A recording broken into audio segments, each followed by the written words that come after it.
जय श्री कृष्ण भक्तों। आज हम इस वीडियो में कृष्ण भक्त दन्ना जाट की कहानी लेकर आए हैं।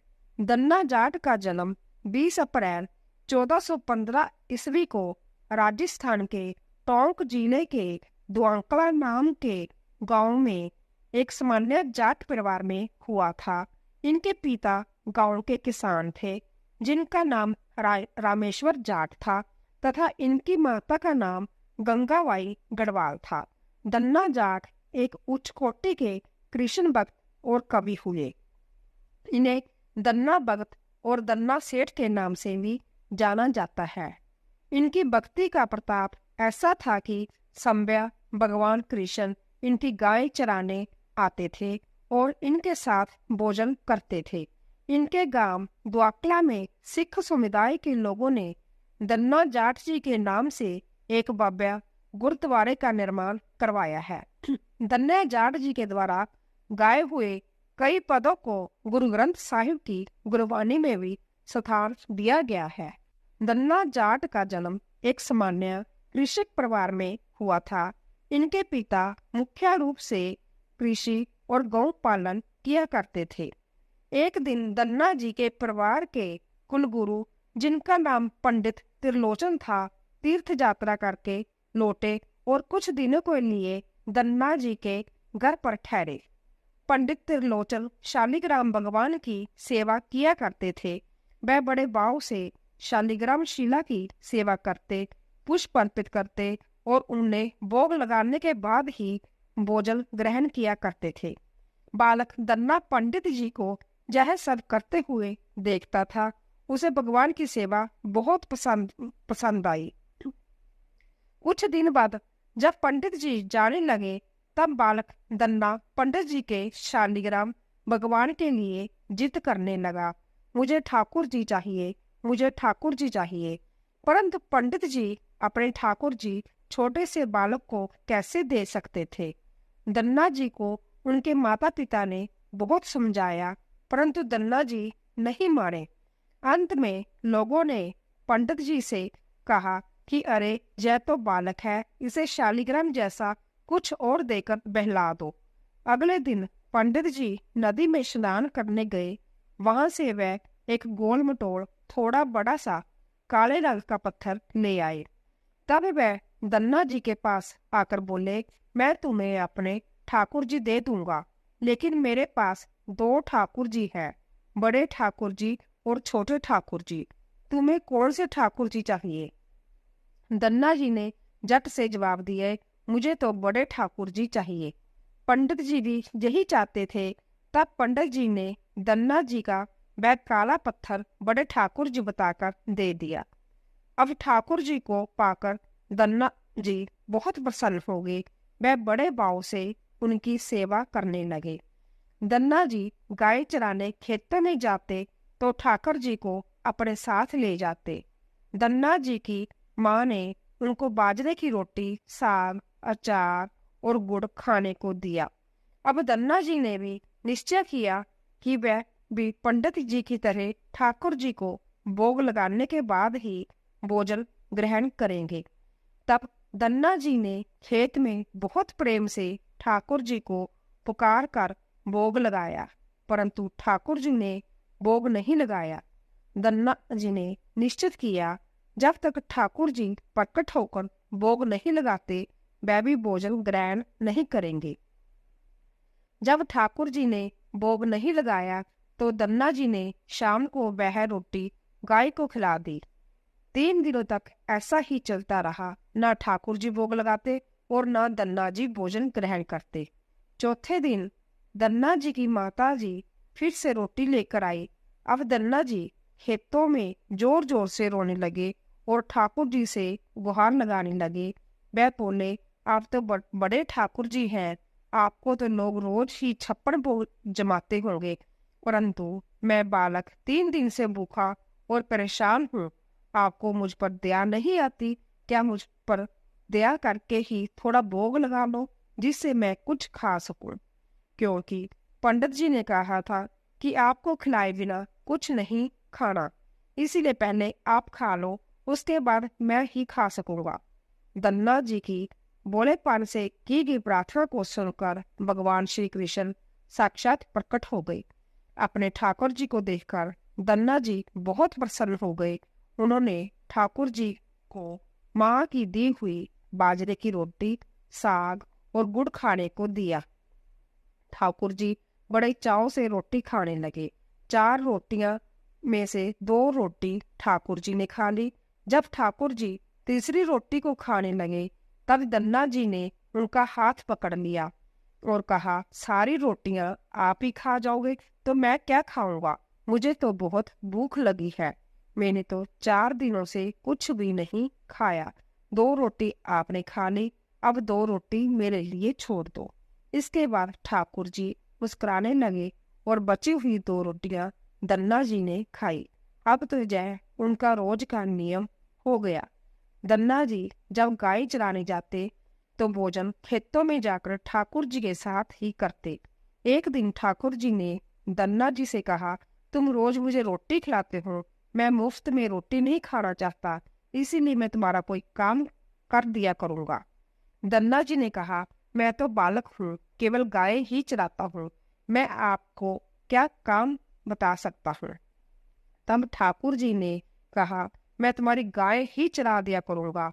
उस दिन के बाद से ठाकुर जी दन्ना जी की गाय चराने लगे। एक दिन दन्ना जी ने ठाकुर जी से पूछा, आप मुझे अपने हृदय से क्यों नहीं लगाते?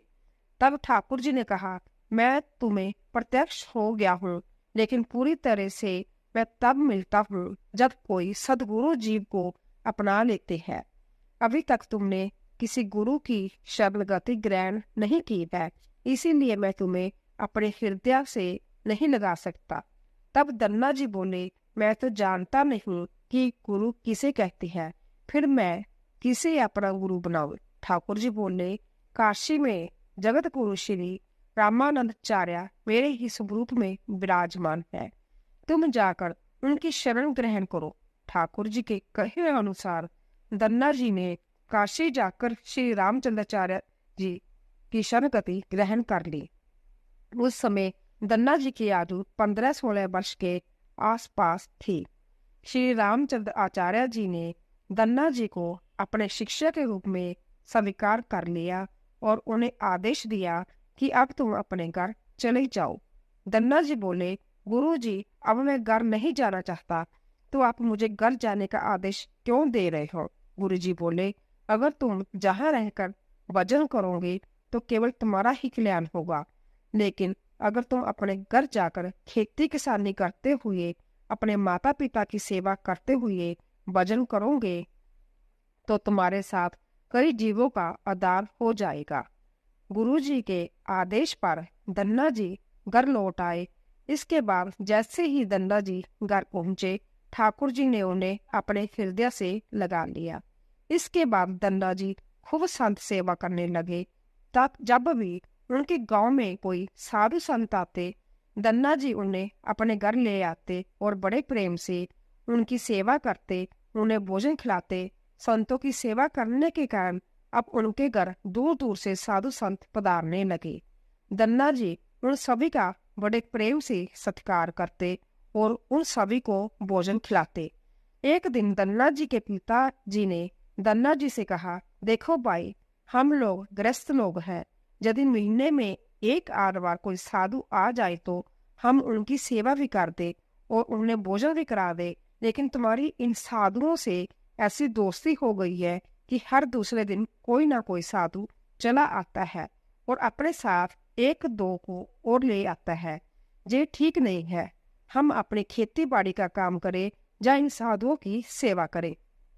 तुम तो अभी बालक हो, कुछ कमाते ही नहीं, तुम्हारा पालन पोषण भी हम ही करते हैं और ऊपर से तुम साधुओं को बुला लाते हो। इस प्रकार इन निठल्ले साधुओं की सेवा करना ठीक नहीं। इसीलिए एक बात कान खोलकर सुन लो, आज के बाद यदि तुम किसी साधु को घर लेकर आए तो मैं उन्हें घर में नहीं घुसने दूंगा। तुम्हें यदि साधु सेवा करनी है तो पहले कुछ कमाई करो, फिर अपने कमाई से साधु सेवा करना। पिताजी की बात सुनकर दन्ना जी उदास हो गए और चुपचाप खड़े हो गए। तब पिताजी ने दन्ना जी को डांटते हुए कहा, आज के बाद किसी साधु को घर में लेकर मत आना और जाओ खेतों में गेहूं बो कर आओ। खेत तैयार है, बोरी में बीज का गेहूं रखा है, इसे बैलगाड़ी में ले जाओ और खेत में बो दो।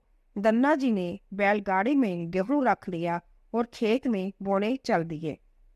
दन्ना जी थोड़ी दूर ही चले थे, उन्हें मार्ग में 5-6 साधु संतों की टोली आती दिखाई दी। दन्ना जी ने बैलगाड़ी से उतरकर उन्हें साष्टांग प्रणाम किया। संतों ने दन्ना जी को आशीर्वाद दिया और पूछा, बेटा इस गांव में दन्ना जी का घर कौन सा है? सुना है वह जगत गुरु श्री रामचंद्र आचार्य जी के शिष्य है और बहुत छोटी उम्र में ही उन्होंने भगवान का दर्शन प्राप्त कर लिए है। हम भी उनका दर्शन करना चाहते हैं। जय सुनकर दन्ना जी संकोच में पड़ गए और वह हाथ जोड़कर बड़ी विनम्रता से बोले, महाराज मुझे ही लोग दन्ना भगत कहते हैं। संत बोले, भगवान ने बड़ी कृपा की, हम जिनसे मिलने आए थे वह जही मिल गए। निश्चित ही आप ऐसे ही भक्त हैं जैसा आपके विषय में सुना था। कितनी विनम्रता है आप में। चलिए आपके घर चलते हैं, वहीं बैठकर आपसे चर्चा करेंगे। दन्ना जी ने सोचा, अभी पिताजी ने तो साधु को घर लाने के लिए मना किया है। यदि मैं खेतों में बीज बोने की बजाय इन साधु संतों को घर ले गया तो पिताजी आसमान सिर घर पर उठा लेंगे और इन साधुओं को भी भगा देंगे। तब दन्ना जी कुछ विचार करके बोले, महाराज अभी घर पर कोई नहीं, मैं भी खेतों की तरफ जा रहा हूँ, आप भी मेरे साथ वहीं चलिए। संत बोले, ठीक है, हमें तो आपसे मिलना था, अब आप जहाँ ले चले हम वहीं चलेंगे।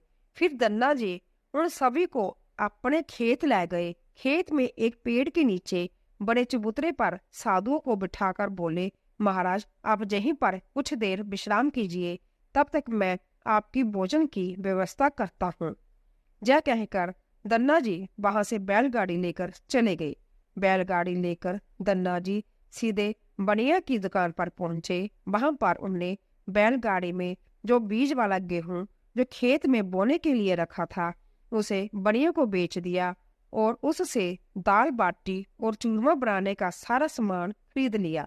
सामान लेकर दन्ना जी खेत पहुंचे। वहां पर उन्होंने संतों के साथ मिलकर बहुत बढ़िया दाल बाटी और चूरमे का प्रसाद बनाया। भगवान को प्रसाद का भोग लगाने के बाद बड़े प्रेम से उन्होंने संतों को भोजन करवाया। इसी बीच भगवत चर्चा भी होती रही। संतों को भोजन करवाने के बाद बड़े प्रेम से उन्हें विदा भी कर दिया। संतों के जाने के बाद दन्ना जी सोचने लगे कि बीज वाले गेहूं को तो बेचकर संतों को भोजन करवा दिया, अब खेत में क्या बोया जाए। अगर पिताजी से फिर बीज मांगने गया तो पिताजी बहुत नाराज होंगे। यह सोचकर दन्ना जी ने बोरियों में से रेत भर ली और आसपास के लोगों को दिखने के लिए उस रेत को ही खेतों में बोने लगा। दन्ना जी ने राम राम का नाम लेते हुए शाम तक बोरियों की सारी रेत खेत में छिड़क दी। आसपास के खेतों के किसान देख रहे थे कि दन्ना जी खेतों में गेहूं बो रहे हैं, परंतु वह तो खेतों में रेत बो रहे थे। खेत बोने के बाद दन्ना जी बड़े प्रसन्न मन से घर की ओर चल दिए। वह सोचने लगे कि खेत में तो कुछ उगना नहीं है, तो देखभाल भी नहीं करनी पड़ेगी। घर पर पिताजी ने पूछा, खेत बो आए? दन्ना जी बोले, जी पिताजी बो आया।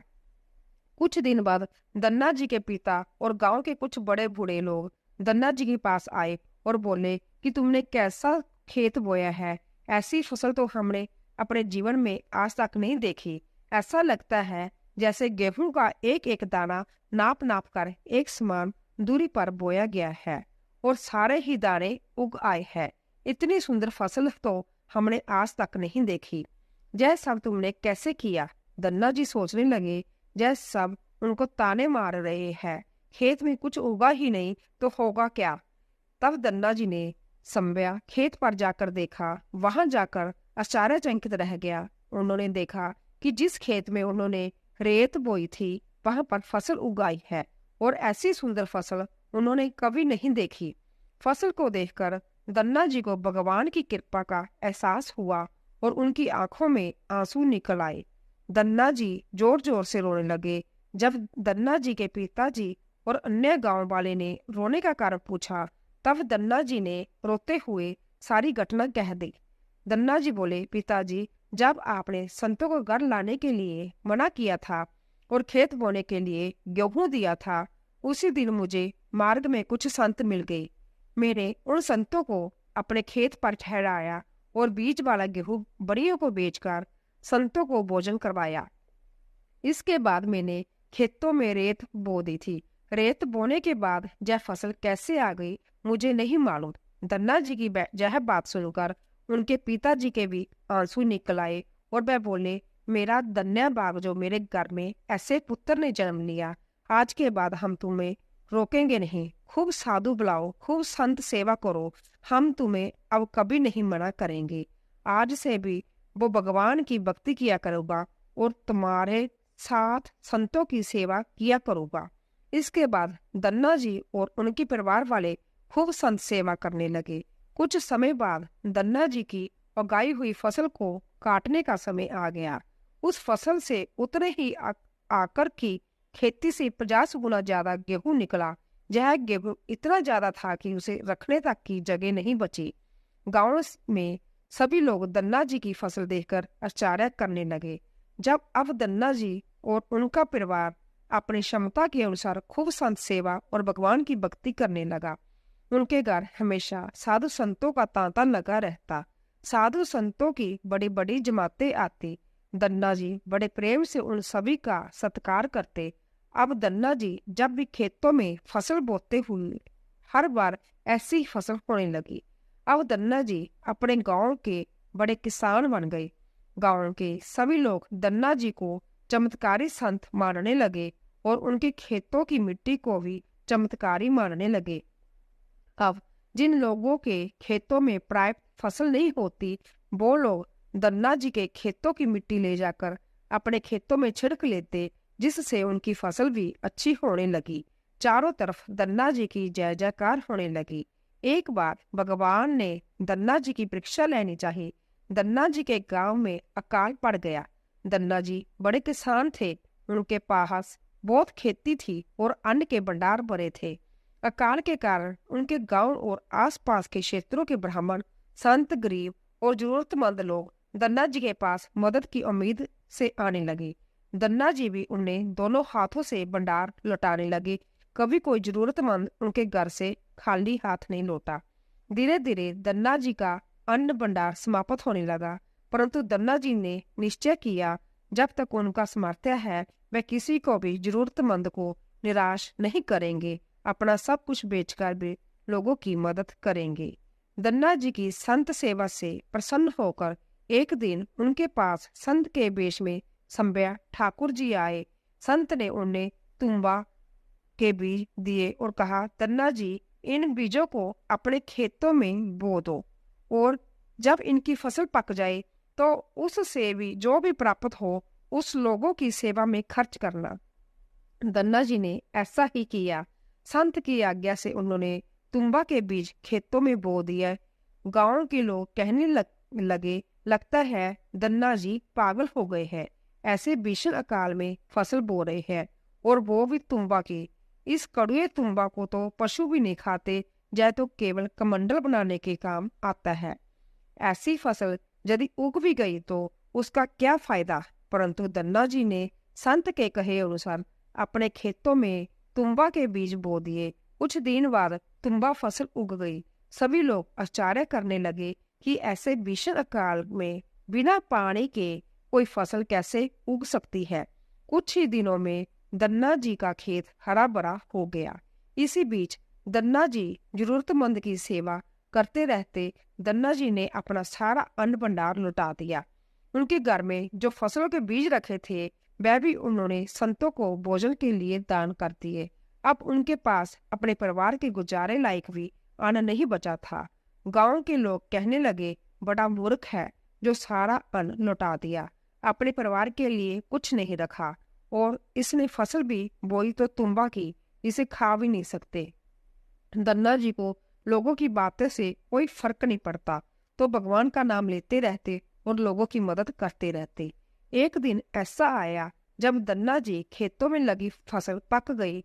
उनके खेत में बड़े बड़े तुम्बा के फल दिख रहे थे।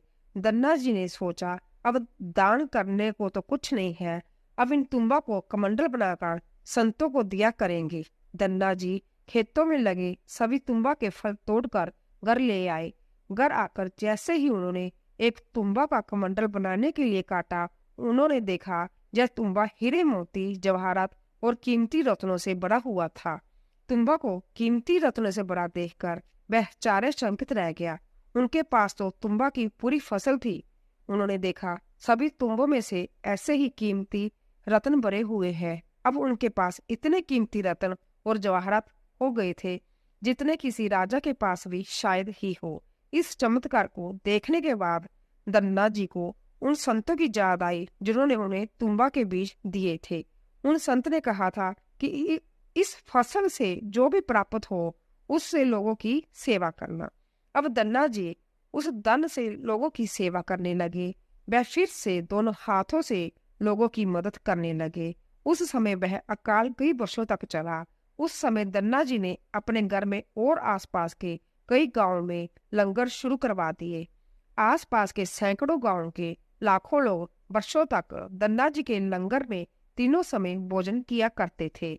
दन्ना जी ने अपने जीवन काल में कई मंदिर, बावड़ियां, तालाब और धर्मशालाएं भी बनाई और हर तरह से साधु संतों और जरूरतमंद लोगों की मदद की। लोग दन्ना जी को दन्ना सेठ कहकर बुलाने लगे। दन्ना जी जैसा धनी आज तक कोई नहीं हुआ। वह धन और मन दोनों के धनी थे। आज भी उनके ही नाम पर धनी लोगों को दन्ना सेठ की उपमा दी जाती है। बोलो श्री कृष्ण भगवान की जय।